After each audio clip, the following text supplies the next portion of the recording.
Judas, versículos 14 y 15, dice la palabra de Dios. De estos también profetizó Enoc, séptimo desde Adán, diciendo: He aquí vino el Señor con sus santas decenas de millares, para hacer juicio contra todos, y dejar convictos a todos los impíos de todas sus obras impías que han hecho impíamente, y de todas las cosas duras que los pecadores impíos han hablado contra él. Vamos a orar a nuestro Dios un momento. Señor, te necesitamos, oh Dios, necesitamos ahora nuevamente de tu gracia y tu poder. Ayuda, oh Padre, a quien ha de traer tu palabra y a los que escuchen. Señor, danos un corazón humilde, receptivo. Enséñanos más de tu verdad. Obra, oh Dios, obra en los corazones.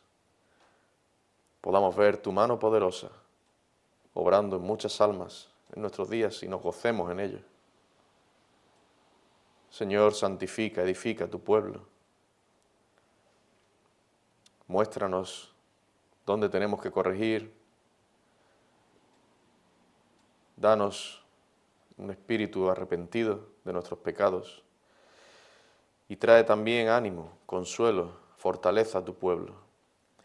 Te pedimos todo esto en el nombre precioso de nuestro Salvador, nuestro Señor Jesucristo. Amén. Amén.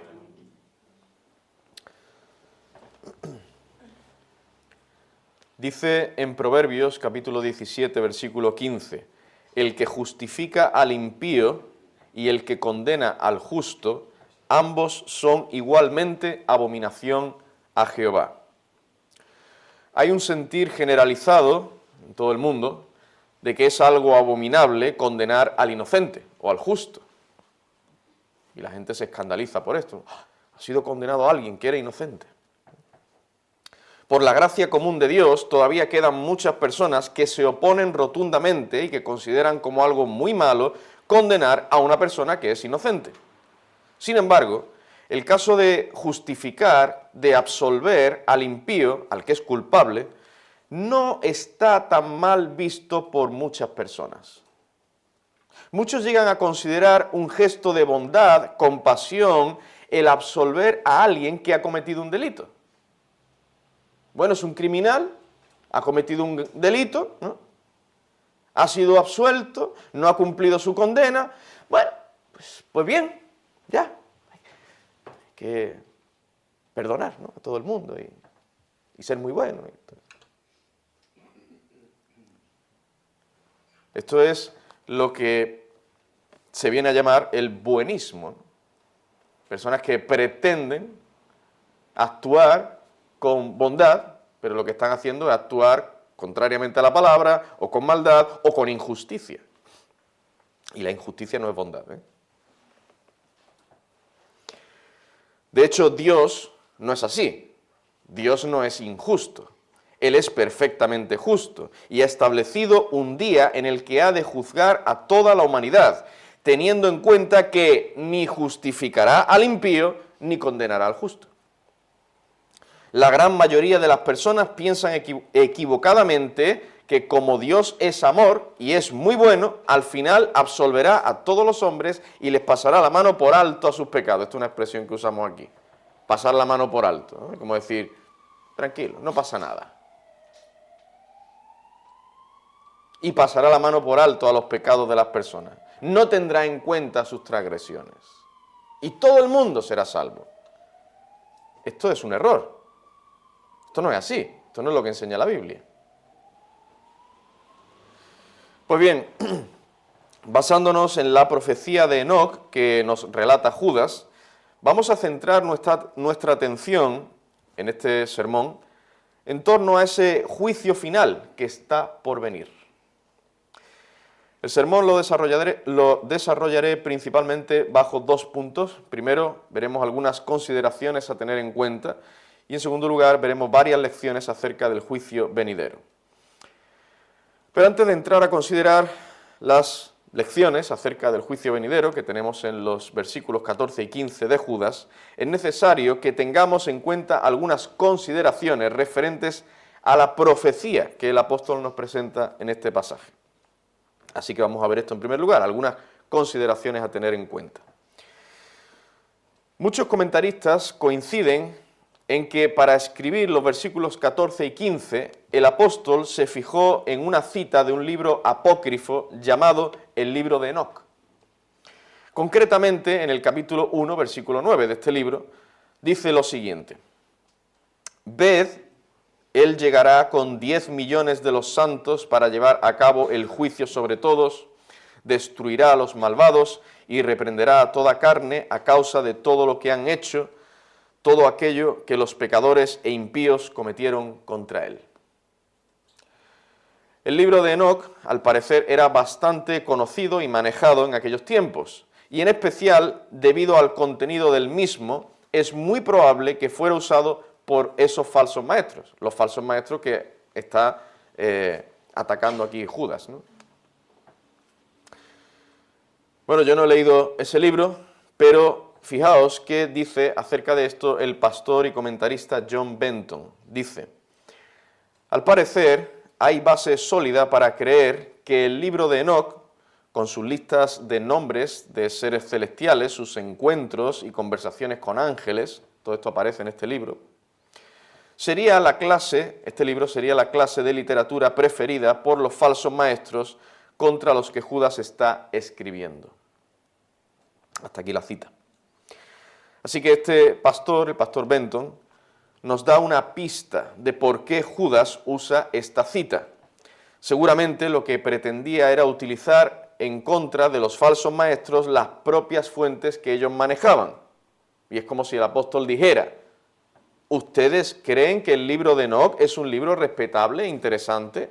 Ahí aparecen conversaciones con ángeles, ¿no? y apariciones y todo esto, ¿no?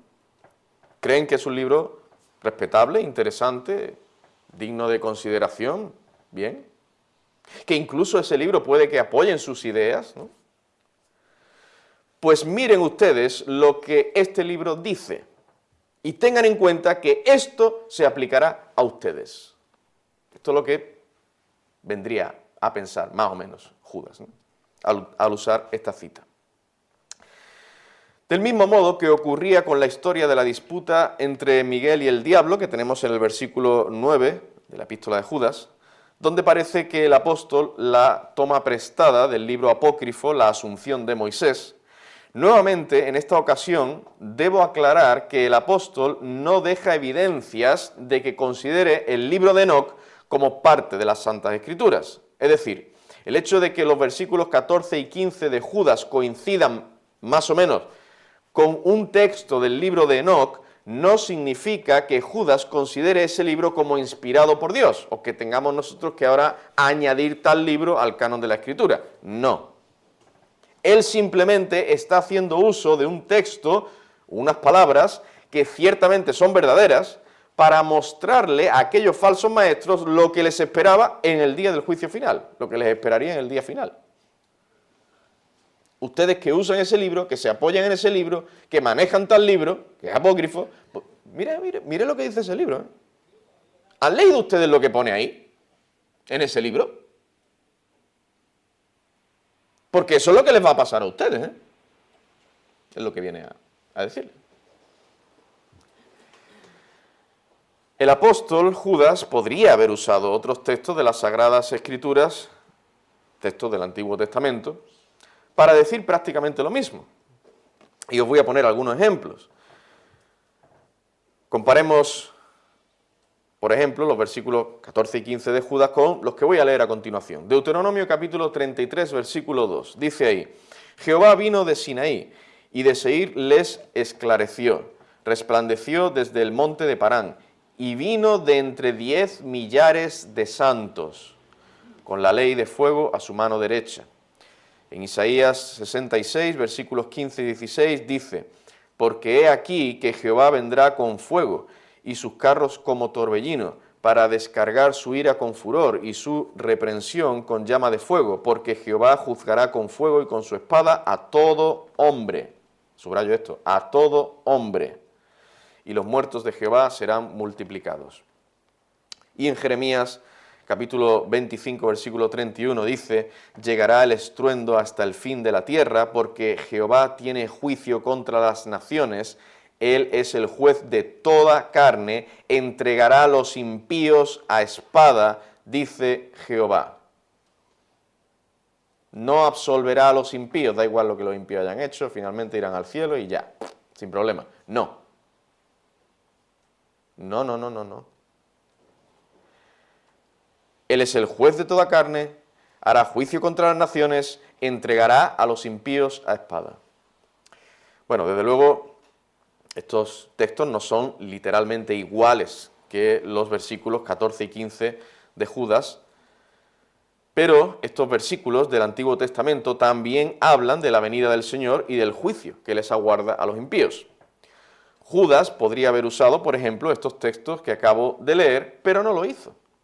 Seguramente prefirió usar un pasaje de un libro muy conocido, estimado y manejado por esos falsos maestros para mostrarles a ellos el destino que les esperaba.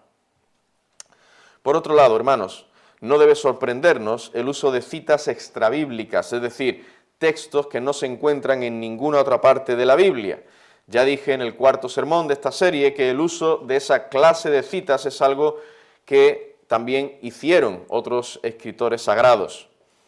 Y ello no implica que las fuentes de las que provienen dichas citas tengan que ser inspiradas por el Espíritu Santo. Cité el ejemplo de Hechos capítulo 17, versículo 28, donde Pablo, hablando en medio del Areópago de Atenas, hace referencia a lo que decían unos poetas paganos. Hechos, si recordáis, dicen Hechos 17, 28, porque en él vivimos y nos movemos y somos, como algunos de vuestros propios poetas también han dicho, porque linaje suyo somos. Evidentemente, Pablo no piensa que esos poetas paganos, hayan sido inspirados por Dios. Lo que hace simplemente es reconocer que lo que afirman esos hombres es algo cierto, es verdadero. ¿Entendéis? Así que, aunque esta profecía de Enoc haya sido tomada de un libro apócrifo, no podemos pensar que dicho libro deba ser considerado como parte de la Escritura. Además, fijaos que Judas no introduce esas palabras con la fórmula habitual para referirse a textos inspirados, donde se suele decir escrito está o está escrito, ¿no? Y esta fórmula se suele emplear en el Nuevo Testamento cuando se hace referencia a algún texto del Antiguo Testamento. Por ejemplo, Romanos 14, 11 dice: porque escrito está, vivo yo, dice el Señor, ante mí se doblará toda rodilla y toda lengua confesará a Dios. Y esta es una cita de Isaías 45, 23. Escrito está, dice Pablo. Sin embargo, Judas no usa esta expresión para citar o hacer referencia a esta profecía de Enoc, ¿no? O estas palabras del libro de la profecía de Enoc. No obstante, aunque el apóstol no considerara ese pasaje del libro de Enoc como parte de la Escritura, sí que debemos tener muy claro que el Espíritu Santo inspiró a Judas para que escribiera las palabras que tenemos en los versículos 14 y 15. Digo todo esto, hermanos, para que tengamos la idea clara y tengamos un concepto correcto de lo que enseña la Escritura y de lo que es la inspiración bíblica, ¿vale? Estas palabras de los versículos 14 y 15 son palabras de Dios, son inspirados por Dios, por el Espíritu Santo, ¿vale? Estos versículos son palabras de Dios, pero están tomando referencia de un libro apócrifo que no es inspirado por Dios. Bien, creo que es importante haber hecho esta aclaración para evitar que surja o que pudiera surgir en nuestros corazones, en nuestra mente, cualquier tipo de duda. Bien, veamos entonces ya, en segundo lugar, algunas lecciones o enseñanzas acerca del juicio venidero que se pueden derivar de estos versículos 14 y 15. En primer lugar, es un juicio seguro. Un juicio seguro. Dice al principio: he aquí vino el Señor. Aunque el verbo venir está en pasado, es evidente, según el contexto inmediato, que aquí no se está refiriendo a la primera venida del Señor Jesucristo, sino más bien a su segunda venida en el día del juicio final. El hecho de que el verbo venir se encuentre en pasado nos muestra la seguridad. Se pone en este tiempo, en esta forma, para mostrar la seguridad, la certeza de la venida del Señor Jesucristo. O sea que no habrá ningún cataclismo que destruya la humanidad y la tierra, como vemos en las películas, o puedan decir algunos científicos, no, a la tierra le quedan 100 años o 200 años. No, no es así. El Señor volverá, su segunda venida, no sabemos cuándo, pero antes de que la tierra sea destruida, el Señor volverá.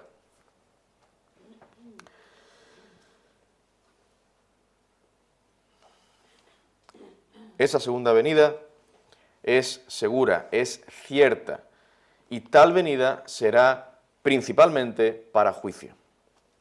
Ya en el versículo 11, cuando Judas nombra a Coré, ya lo vimos en su momento, dice respecto de los falsos maestros que perecieron en la contradicción de Coré.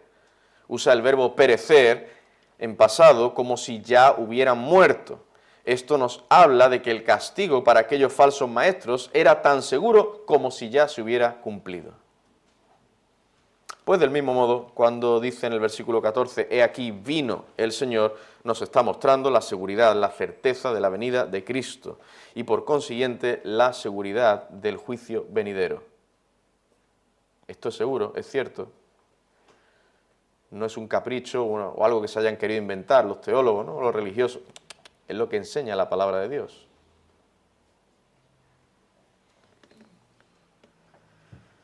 En segundo lugar, el apóstol continúa diciendo, con sus santas decenas de millares. Es decir, el Señor no vendrá solo, el Señor Jesucristo no vendrá solo, sino que aparecerá acompañado por muchísimos ángeles. Así que el juicio final será un juicio angelical también. Será un juicio seguro y será un juicio angelical. ¿Y qué significa esto? ¿A qué me refiero con esto?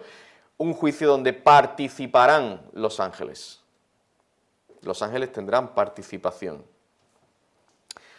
Pero alguien podría preguntar, alguien podría decir, pastor, ¿dónde aparece la palabra ángeles en el versículo 14 de Judas? No está ahí, ¿verdad? Dice, vino el Señor con sus santas decenas de millares. Bueno, aunque no se dice de forma explícita, no obstante, se puede deducir fácilmente que se está refiriendo a los ángeles. ¿Cómo? Pues teniendo en cuenta la enseñanza que tenemos al respecto en todo el Nuevo Testamento. Hay que interpretar los versículos a la luz del contexto inmediato, el contexto general también de la Escritura. Fijaos que dice en Mateo capítulo 16, versículo 27.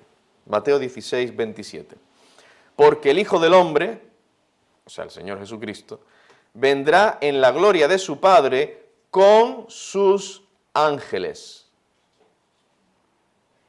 Vendrá con sus ángeles y entonces pagará a cada uno conforme a sus obras. En 2 a los Tesalonicenses, capítulo 1, versículos 7 y 8, dice, y a vosotros que sois atribulados, daros reposo con nosotros, cuando se manifieste el Señor Jesús desde el cielo con los ángeles de su poder, en llama de fuego, para dar retribución a los que no conocieron a Dios. Sí, pastor, pero tú has dicho que el juicio angelical significa que los ángeles participan en él. ¿Seguro que van a participar los ángeles?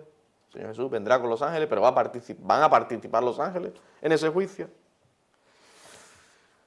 Mira qué dice en Mateo capítulo 24, versículos 30 y 31. Mateo 24, 30 y 31. Entonces aparecerá la señal del Hijo del Hombre en el cielo, y entonces lamentarán todas las tribus de la tierra, y verán al Hijo del Hombre viniendo sobre las nubes del cielo con poder y gran gloria. Y enviará sus ángeles con gran voz de trompeta, y juntarán a sus escogidos, los ángeles, juntarán a sus escogidos de los cuatro vientos, desde un extremo del cielo hasta el otro. Mateo 13, versículos 40 al 42. De manera que como se arranca la cizaña y se quema en el fuego, así será en el fin de este siglo, en el día final. Enviará el Hijo del Hombre, el Señor Jesús, a sus ángeles y estos ángeles recogerán de su reino a todos los que sirven de tropiezo y a los que hacen iniquidad y los echarán en el horno de fuego. Allí será el lloro y el crujir de dientes.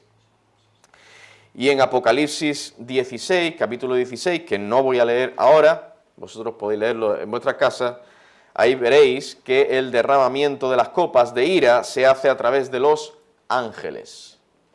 Así que ciertamente el juicio venidero también es angelical, en el sentido de que participarán los ángeles. Hermanos, esto debería hacernos reflexionar acerca de la gravedad del pecado. ¿Y por qué? Pensad que esos seres celestiales, los ángeles, tan puros, que aman el beneficiar, el hacer bien a los hombres, y sin embargo, en el día del juicio final serán instrumentos de justicia para castigar a los que persistieron en el pecado, en la impiedad. ¡Uy, qué malos los ángeles! No, malos no. Estarán haciendo justicia, cumpliendo la justicia del Señor, porque es el Señor quien los enviará. El pecado es tan repulsivo para Dios como para sus santos ángeles. Por eso ellos aplicarán ese juicio con fidelidad. No se lo pensarán.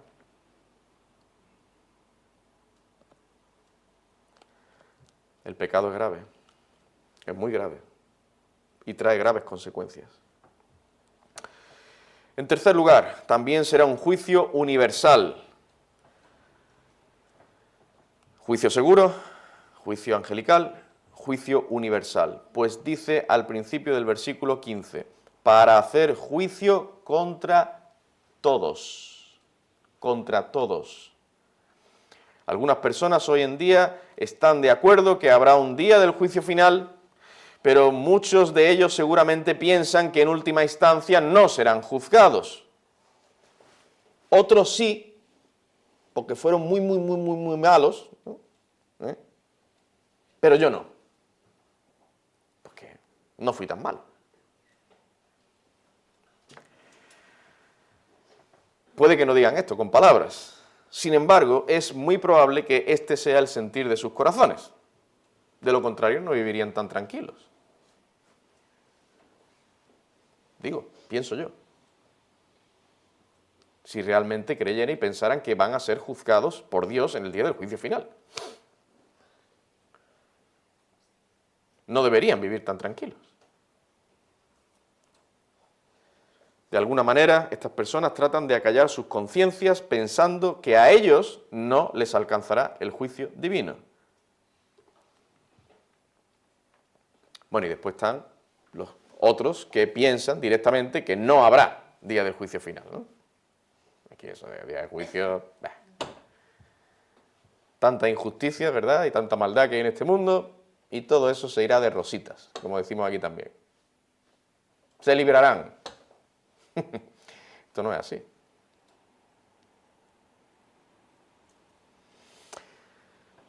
En definitiva, de una u otra forma, esas personas se engañan a sí mismas. La Biblia, que es la palabra de Dios, y Dios existe, y Dios no miente, por mucho que a algunos les pese, Dios lo que dice va a ser así. La Biblia dice claramente que habrá un juicio en el día final, cuando Cristo regrese por segunda vez. Pero es que además ese juicio será sobre todos los hombres, sobre todo ser humano, será universal. Mirad que dice en Apocalipsis 20:12, y vi a los muertos, grandes y pequeños, de pie ante Dios, y los libros fueron abiertos, y otro libro fue abierto, el cual es el libro de la vida, y fueron juzgados los muertos por las cosas que estaban escritas en los libros según sus obras. Dice este versículo que grandes y pequeños estarán en pie ante Dios. Y esto no se refiere a los que son muy altos y a los que son muy bajos, que también. Se refiere principalmente a los que están en eminencia, los famosos, los poderosos, los grandes, tendrán que comparecer ante el juez del universo, pero también serán juzgados los más pobres, los pequeños, en este sentido, los más pobres, los más débiles, todos ellos pasarán por el juicio divino. Todos nosotros seremos juzgados y estaremos delante de Dios algún día.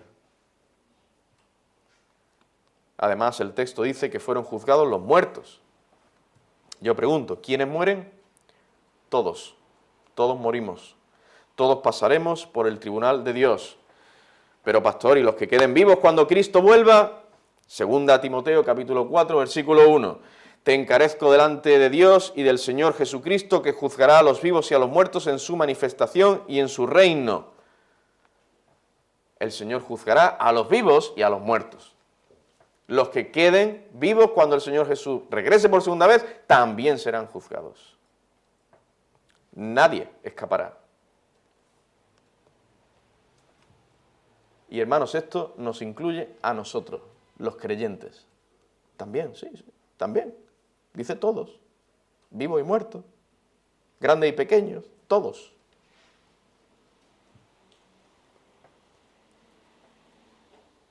Los creyentes también seremos juzgados por Dios en ese día. El apóstol Pablo, hablando en el Areópago de Atenas, dice en Hechos 17:31, por cuanto ha establecido Dios un día futuro en el cual juzgará al mundo con justicia.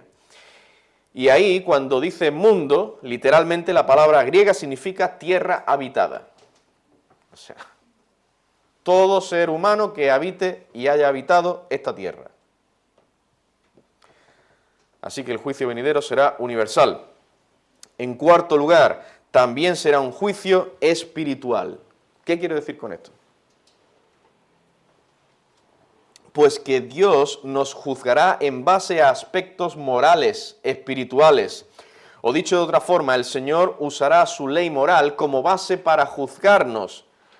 No la ley ceremonial o la ley civil, la ley moral. Dios tampoco nos va a juzgar en base a aspectos físicos o materiales de nuestro ser o nuestra vida. Es decir, no vamos a ser condenados o absueltos por el color de nuestro pelo o por el tipo de cortinas que pusimos en nuestra casa. No vamos a ser juzgados por eso. El Señor nos juzgará en base a su ley moral, pues dice en Romanos capítulo 2, versículos 5 al 10, pero por tu dureza y por tu corazón no arrepentido atesoras para ti mismo ira para el día de la ira y de la revelación del justo juicio de Dios, justo juicio de Dios, sigue diciendo, el cual pagará a cada uno conforme a sus obras. Vida eterna a los que perseverando en hacer bien buscan gloria y honra e inmortalidad, pero ira y enojo a los que son contenciosos y no obedecen a la verdad. No obedecen a la verdad, sino que obedecen a la injusticia. Tribulación y angustia sobre todo ser humano que hace lo malo, el judío primeramente y también el griego, pero gloria y honra y paz a todo el que hace lo bueno, al judío primeramente y también al griego. En el día del justo juicio de Dios, el Señor pagará a cada uno conforme a sus obras. Vida eterna a los que perseveran en hacer el bien, pero condenación a los que son contenciosos y no obedecen a la verdad. Pregunta, ¿en base a qué se juzgará lo que está bien y lo que está mal? ¿En base a qué? ¿A la Constitución española o a la Constitución de los Estados Unidos? No. En base a la ley moral de Dios. Ahora bien, debo aclarar que cuando Pablo dice aquí en este texto, Romanos capítulo 2, cuando Pablo dice que alcanzarán vida eterna los que perseveran en hacer el bien, no se está refiriendo a que la perseverancia en hacer el bien sea la causa que mueva a Dios a salvarnos. No. Más bien el apóstol está diciendo que esas buenas obras son la marca o el patrón característico de aquellos que ya han sido justificados de pura gracia por la obra del Espíritu Santo. Esto es importante. Aquí el apóstol no está hablando de salvación por obras. Serán salvados los que han hecho buenas obras, claro, porque están mostrando, manifestando, evidenciando esas marcas de que ya han sido salvados. Están mostrando la obra que hizo el Espíritu Santo en sus corazones. Y entonces, esos que han sido regenerados por gracia, sin merecerlo, son los que heredarán la vida eterna. Pero la heredarán no por causa de sus obras, sino porque Dios ha obrado en sus corazones. Romanos capítulo 3, versículos 24 y 28 dice, siendo justificado gratuitamente por su gracia, mediante la redención que es en Cristo Jesús, gratuitamente por su gracia. Concluimos pues, dice el versículo 28, que el hombre es justificado por fe sin las obras de la ley. Y hombre, Pablo no se va a contradecir a sí mismo, ¿no? Por tanto, no debemos pensar que Dios se fija únicamente en las obras para emitir su veredicto final. De hecho, si esto fuera así, nadie sería salvo. Y si alguno está pensando en aportar sus obras delante de Dios para conseguir la salvación, se encuentra en un grave error. Los hechos o las obras lo único que mostrarán es que somos unos pecadores merecedores de la condenación eterna, porque todos hemos pecado. No hay nadie que se haya conducido en santidad y pureza desde que nació. Nadie. Salvo el Señor Jesucristo. Esto es lo que dice Eclesiastés muy claramente en el capítulo 7, versículo 20. Ciertamente no hay hombre justo en la tierra que haga el bien y nunca peque. No hay nadie que nunca haya pecado. Imagínate a alguien que se presentara delante de Dios en ese día final y le dijera algo así: mira, Dios, mis obras, mira lo que hice, comprueba por todo esto que realmente no soy un impío, que tengo un corazón limpio, puro, realmente. Mira todas estas cosas buenas que hice.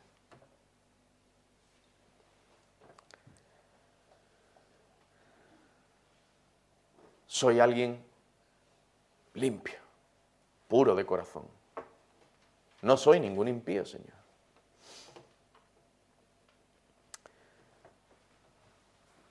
¿Habrá alguien que pueda decir esto con razón? Podrán decirlo, pero no con razón. No. Pero entonces surge la pregunta: ¿quién podrá ser salvo en ese día? Pues solo aquellos por los que Cristo haya pagado la condena que merecen. ¿Y quiénes son esos? Esos son los que han creído en Él como su Salvador y su Señor, y se han arrepentido de sus malas obras y de sus pecados. Y por su conducta, su vida, sus obras, manifiestan que realmente creen en el Señor y aman al Señor.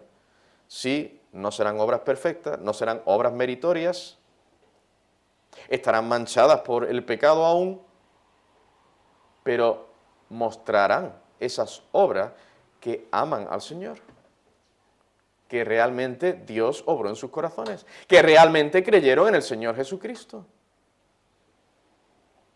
El que es cristiano, o sea, el que es un verdadero creyente, tiene que manifestarlo. No solo de palabra, no solo decirlo. Digo, evidenciarlo con su vida.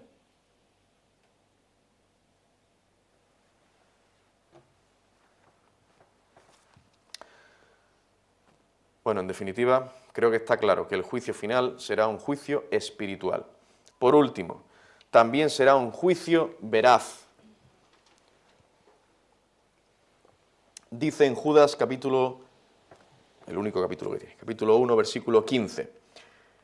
Judas, versículo 15, para hacer juicio contra todos y dejar convictos a todos los impíos. El Señor juzgará con justicia y en verdad, Hoy en día los hombres celebran muchos juicios donde las pruebas que se presentan no son verdaderas y el juicio final no siempre es el más justo. En aquel momento no será así. En aquel día final no sucederá eso. Dios presentará pruebas contra los pecadores que serán totalmente ciertas. Nadie podrá negarlas con razón. No habrá ningún tipo de manipulación en ellas. El hombre tendrá que cerrar su boca ante las acusaciones del juez supremo. Como dice en el versículo 15, Dios dejará convictos a todos los impíos. Hoy en día, en los juicios humanos, muchos impíos son absueltos injustamente y de los que son condenados, muchos se libran de cumplir toda su condena. Pero no sucederá así en el juicio final. Dios condenará al impío presentando pruebas veraces, ahí no habrá apelación ninguna. No habrá lugar a apelación. Cuando alguien, por ejemplo, apela al Tribunal Supremo de España, es porque entiende que algún tribunal inferior no ha emitido una resolución justa. Sin embargo, nadie podrá hacer esto en el día final, porque Dios juzgará con verdad y con rectitud. Y no hay tribunal más supremo que el de Dios. Ahí no habrá lugar a apelación,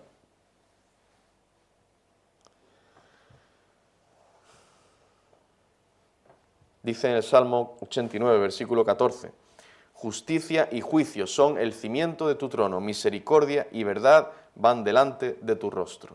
Justicia y juicio hay en el Señor. Y es la justicia perfecta, porque es de Dios. Ahora, también los creyentes seremos juzgados, como decía antes. También nosotros seremos juzgados con rectitud, ya que el Señor Jesucristo se presentará delante del juez como nuestro defensor, nuestro sustituto, aquel que ha pagado todo el castigo que nosotros merecemos. Sí, hermanos, nosotros también seremos juzgados.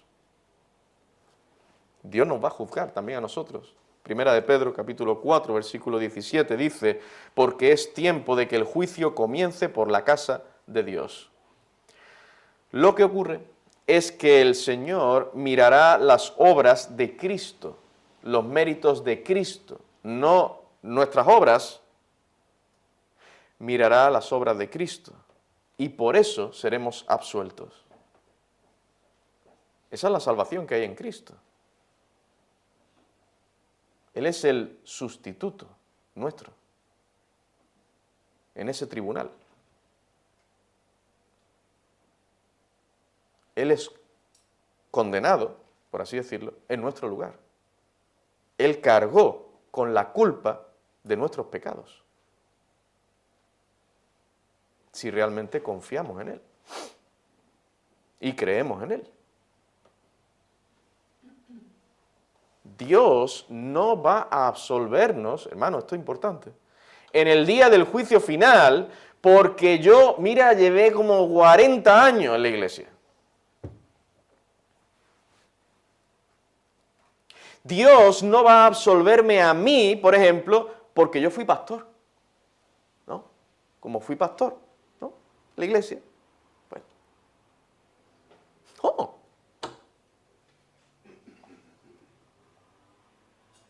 Como fui miembro de una iglesia, ¿no? Y yo daba mis diezmos todos los domingos. El Señor no va a absolvernos en el día del juicio final por eso. Será por la obra de expiación, por los méritos del Señor Jesucristo, su obra en la cruz, su muerte en nuestro lugar. Por eso Dios nos va a absolver en el día del juicio final. A los creyentes. Así que, en todos los aspectos, el juicio venidero será un juicio veraz. Dios condenará a los impíos y absolverá a los creyentes. En resumen, según la profecía que nos presenta Judas en los versículos 14 y 15, el juicio del día final será un juicio seguro, angelical, universal, espiritual y veraz. Finalmente, para concluir, En primer lugar, me gustaría dirigirme a todos aquellos que por la gracia de Dios hemos sido justificados. Hermanos, como hemos visto antes, el juicio de Dios comenzará por nosotros, comenzará por la casa de Dios. O sea, la casa de Dios es los creyentes. Comenzará por nosotros. Ciertamente no tenemos nada que temer porque Cristo nos defenderá, pero también es cierto que todo lo oculto se aclarará en aquel día y se manifestarán las intenciones de los corazones. Sí, de nuestros corazones. Así que yo os pregunto, hermanos, ¿queremos avergonzarnos delante de Dios más de lo que ya vamos a tener que avergonzarnos por nuestros pecados? Mirad qué dice en 1 Corintios 4:5, porque yo no me estoy inventando esto, de que se aclarará y se manifestarán las intenciones del corazón, lo dice la Escritura. Así que no juzguéis nada antes de tiempo, antes que venga el Señor, el cual aclarará también lo oculto de las tinieblas y manifestará las intenciones de los corazones. Así que no juzguéis nada antes de tiempo. O sea, aquí se está refiriendo a los creyentes, a los hermanos de la iglesia en Corinto, a creyentes, el cual aclarará también lo oculto de las tinieblas y manifestará las intenciones de los corazones, y entonces cada uno recibirá su alabanza de Dios. Hermanos, tengamos cuidado con lo que hacemos en oculto y con las intenciones de nuestro corazón, que no ve ningún hermano, ni el pastor, ni nadie. Hay muchas cosas que ahora solo las ve Dios, pero en el día del juicio final serán manifestadas a todos los hombres. Y conocemos muchos motivos para no pecar contra el Señor, ¿verdad?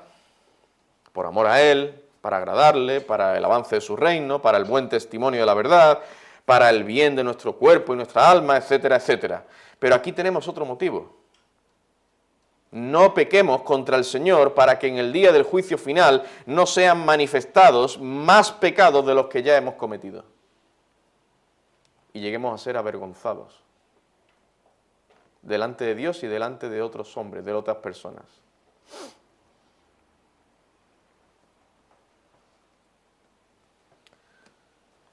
La expectativa del juicio divino no debe asustarnos a los que hemos puesto nuestra confianza en Cristo, pero esto no significa que podemos relajarnos y hacer lo que nos parezca. Antes bien, tenemos que perseverar en la obediencia a la palabra de Dios, pues dice en 2 de Pedro, capítulo 3, versículo 11, puesto que todas estas cosas han de ser deshechas, ¿cómo no debéis vosotros andar en santa y piadosa manera de vivir?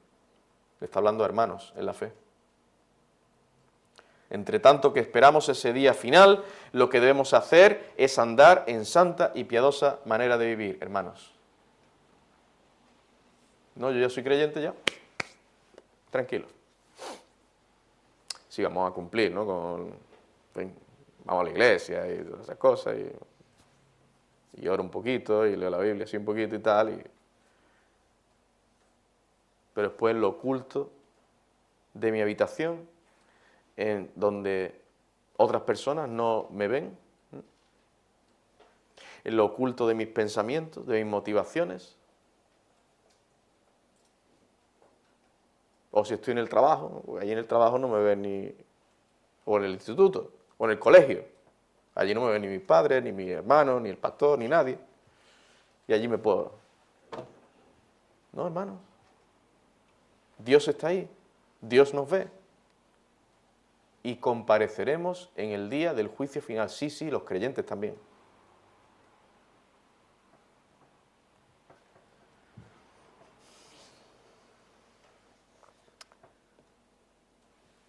En último lugar, voy a dirigirme a todos aquellos que están lejos de Cristo, a todos los que no son creyentes.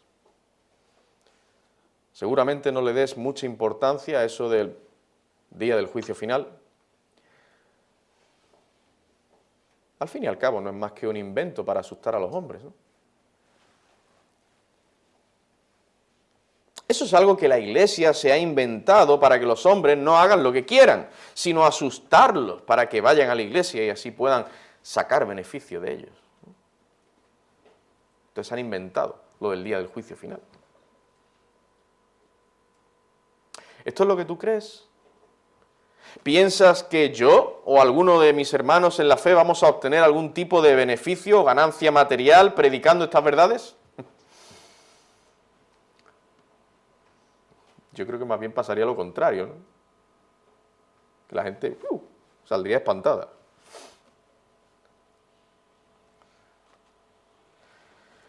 Déjame decirte, mi amigo, que si tu respuesta a estas preguntas es afirmativa, estás muy equivocado. La palabra de Dios nos muestra que ciertamente habrá un juicio final, donde incluso participarán sus ángeles, y ahí serás juzgado conforme a la ley moral de Dios. Sí, conforme a los 10 mandamientos. Esos que son tan conocidos y al mismo tiempo tan desconocidos. Y espero que con esta serie que estoy trayendo sobre los 10 mandamientos, pues sean más conocidos y aplicados, sobre todo.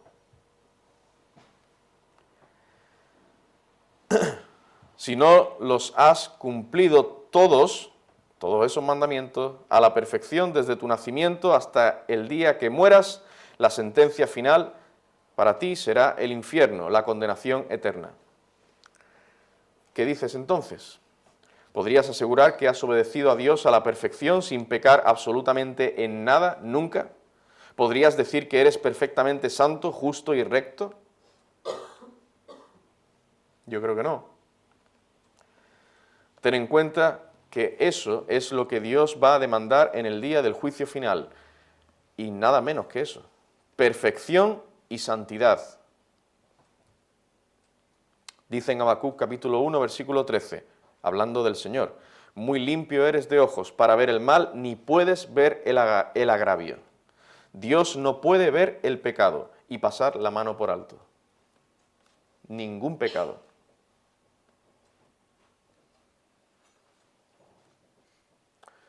Por otro lado, quizá tú pienses que es verdad, que realmente hay un Dios y que juzgará a los hombres, pero solo a los que han sido muy malos.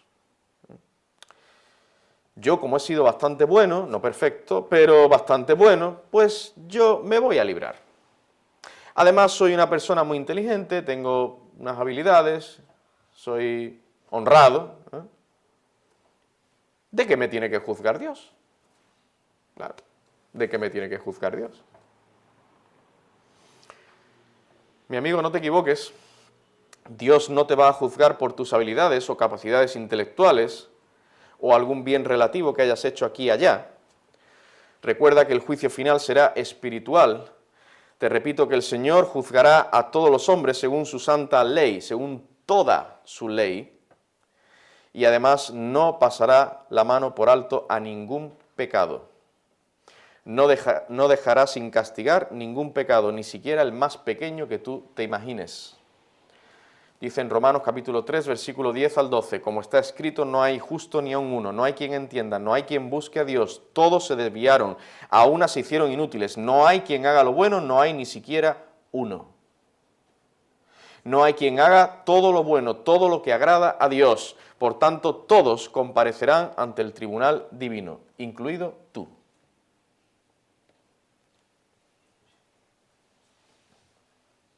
Ah, pero yo soy un niño. Si yo me muero ahora, también voy a ir delante de Dios. Son los hombres, ¿no? Los adultos.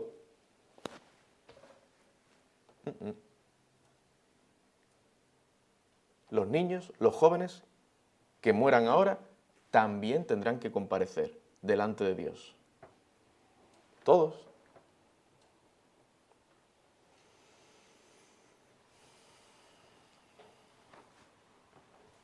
Bueno, ante este panorama, ¿quién podrá ser salvo? ¿Habrá alguien que será absuelto en el día del juicio final? Si todos somos pecadores, si todos merecemos ser condenados por nuestros pecados, aún por los más pequeños, ¿cómo puede salvar Dios a una persona y seguir siendo justo? Bueno, alguien tiene que pagar el castigo por el pecado. Si esa persona no lo hace, otra persona, tiene que hacerlo en su lugar. Mi querido amigo, ese alguien, que de hecho es el único que puede hacerlo, ese alguien que puede pagar por nuestros pecados en nuestro lugar, es el Señor Jesucristo, y solo Él. Él paga el castigo de todos aquellos que creen en Él como su Señor y Salvador. Parece muy sencillo, pero es así. Tú no tienes que realizar ninguna obra especial, ningún esfuerzo personal, ninguna gran penitencia. Solo hay que creer en Cristo y Él te salvará. Desde ahora te salvará del dominio y del poder del pecado, y en el día final Dios, en vez de ver tus pecados, verá la santidad y la justicia de Cristo como si fueran tuyas, y entonces te salvará. Ese es el único camino de salvación. Este es el núcleo del Evangelio.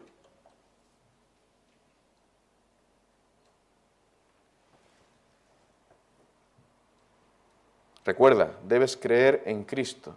Si por el contrario te resistes, si rechazas al Señor, lo único que te espera es la condenación eterna. Juan capítulo 3, versículo 18, el que en Él cree no es condenado, pero el que no cree ya ha sido condenado, porque no ha creído en el nombre del unigénito Hijo de Dios.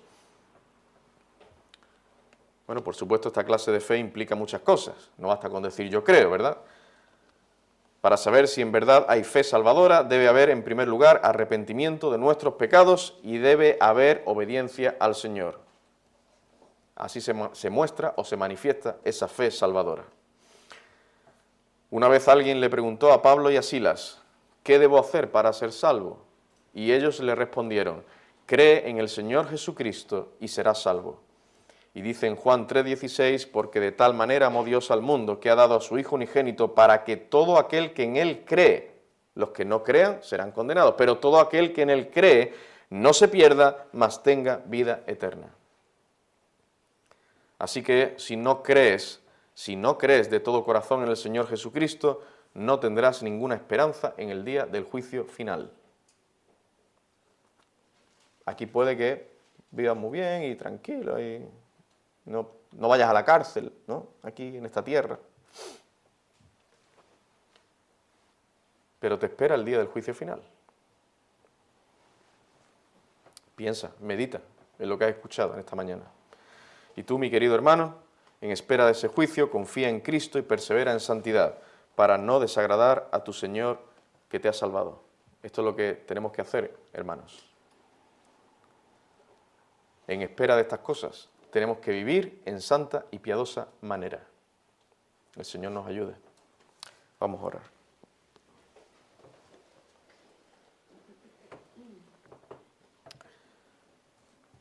Oh Padre eterno, te damos gracias por tu palabra que nos has traído.